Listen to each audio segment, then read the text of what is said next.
What's worse than a bad horror movie? A horror movie so catastrophically terrible that not a single professional critic on Rotten Tomatoes could find anything positive to say about it. We're talking about the ultimate failures, ghost and demon movies that achieved the impossible. A perfect 0% rating from critics. Getting 0% on Rotten Tomatoes isn't just about being bad. It requires universal critical hatred. Every single reviewer who watched these films considered them complete disasters. These aren't hidden gems or misunderstood classics. They're supernatural horror movies so broken that they make other bad movies look like masterpieces.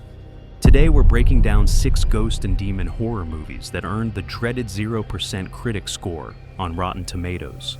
From haunted house disasters to possession failures, these films prove that sometimes the most terrifying thing about horror isn't the ghosts on screen.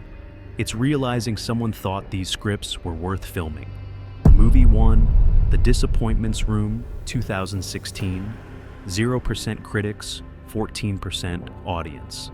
The Disappointments Room stars Kate Beckinsale as a mother who moves her family to a rural mansion and discovers a hidden room with a dark history. The film was supposed to be a psychological haunted house thriller, but became one of the most critically reviled horror films of the 2010s. The proof of its failure is undeniable. 0% from critics and only 14% from audiences on Rotten Tomatoes.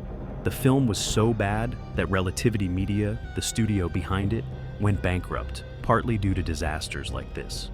The movie sat on the shelf for over a year before getting a limited theatrical release that most people didn't even know happened. What went wrong?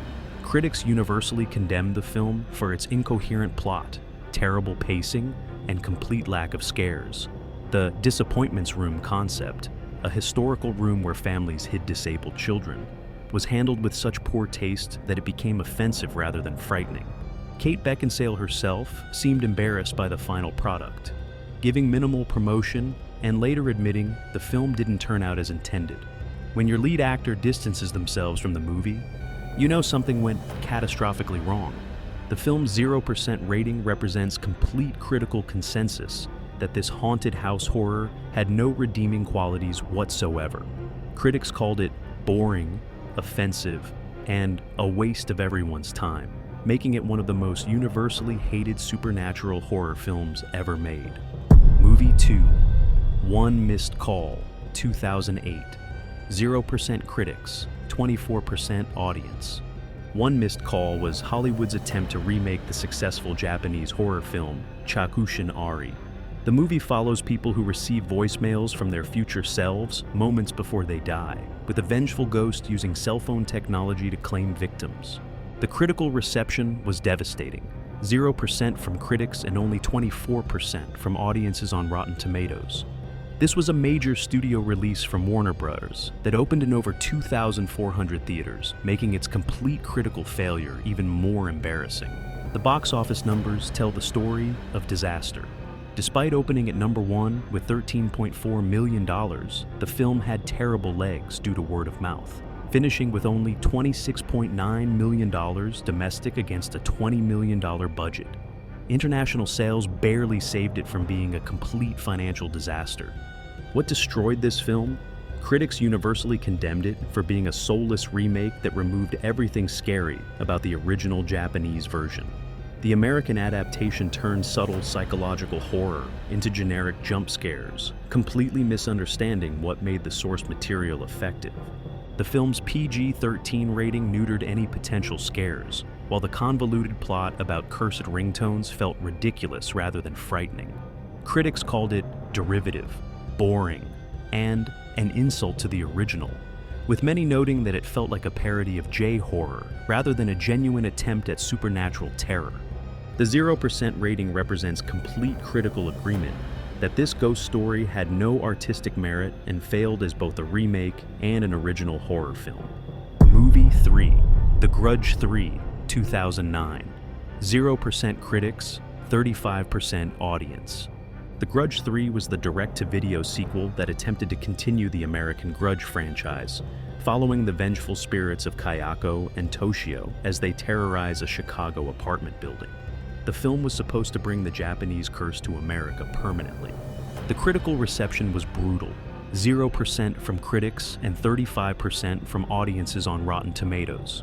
The film went straight to DVD, bypassing theaters entirely because Sony Pictures had no confidence in the product. The production budget tells the story of decline. While the original American Grudge, 2004, cost $10 million and made $187 million worldwide, The Grudge 3 was made for approximately $5 million and went direct to video, showing how little faith the studio had in the franchise. What went wrong? Critics who bothered to review the direct-to-video release universally condemned it for cheap production values, terrible acting, and a complete misunderstanding of what made the Grudge concept scary. The film moved the action to Chicago, but lost all the atmospheric dread of the Japanese setting. The movie's attempts at expanding the Grudge mythology were laughably bad, introducing new rules and explanations that contradicted previous films. The special effects looked cheap even by direct-to-video standards, and the scares were predictable jump scares rather than the psychological horror of earlier entries. The 0% rating represents critical consensus that this ghost story was a cynical cash grab that dishonored the franchise and wasted everyone's time. Movie 4. Darkness Falls, 2003, 9% critics, 32% audience. Darkness Falls tells the story of the Tooth Fairy, a vengeful spirit who kills children and adults in the town of Darkness Falls when they see her face. The film was based on a short film and expanded into a feature-length supernatural horror movie. While technically earning 9% from critics rather than 0%, this represents near-universal critical hatred, with only 2 positive reviews out of 22 total reviews on Rotten Tomatoes. The audience score of 32% shows that even general viewers found the film disappointing. The box office performance was mediocre, despite a wide release. The film made $47.5 million worldwide against an $11 million budget. But the poor critical reception killed any franchise potential and damaged the careers of everyone involved. What destroyed this film? Critics universally condemned it for being a generic supernatural thriller with no original ideas. The Tooth Fairy concept could have been creepy, but the execution was so poor that it became unintentionally comedic rather than frightening. The film's reliance on darkness as a gimmick, characters are only safe in light, became tedious rather than suspenseful.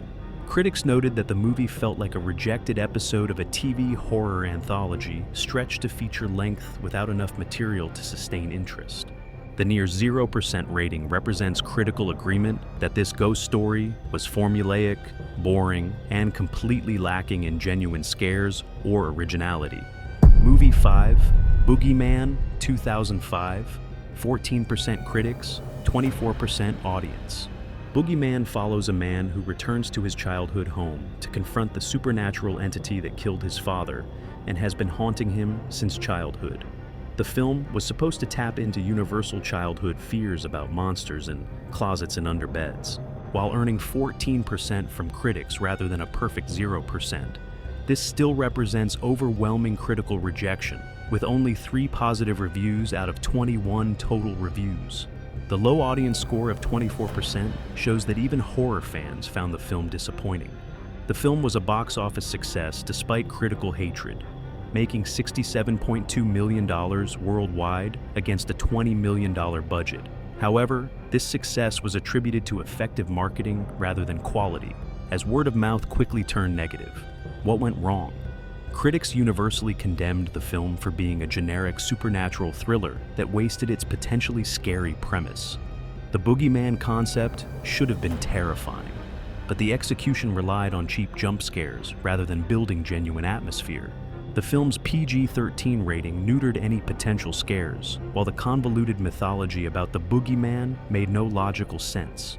Critics called it boring, predictable, and a waste of a good premise, noting that it felt like a collection of horror movie cliches rather than an original story.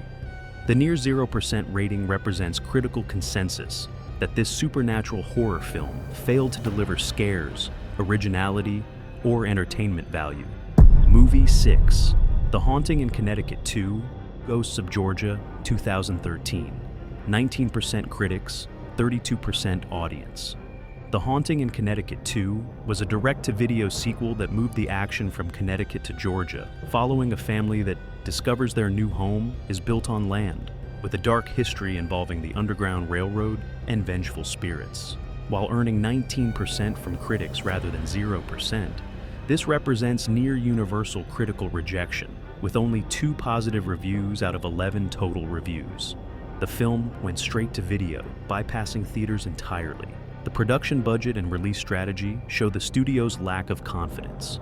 While the original Haunting in Connecticut, 2009, received a wide theatrical release despite poor reviews, the sequel was dumped direct to video with minimal marketing. What destroyed this film?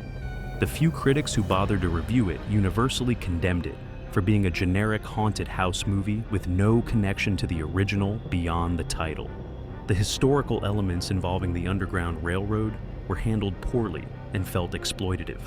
The film's attempts at creating scares through CGI ghosts and jump scares were laughably ineffective.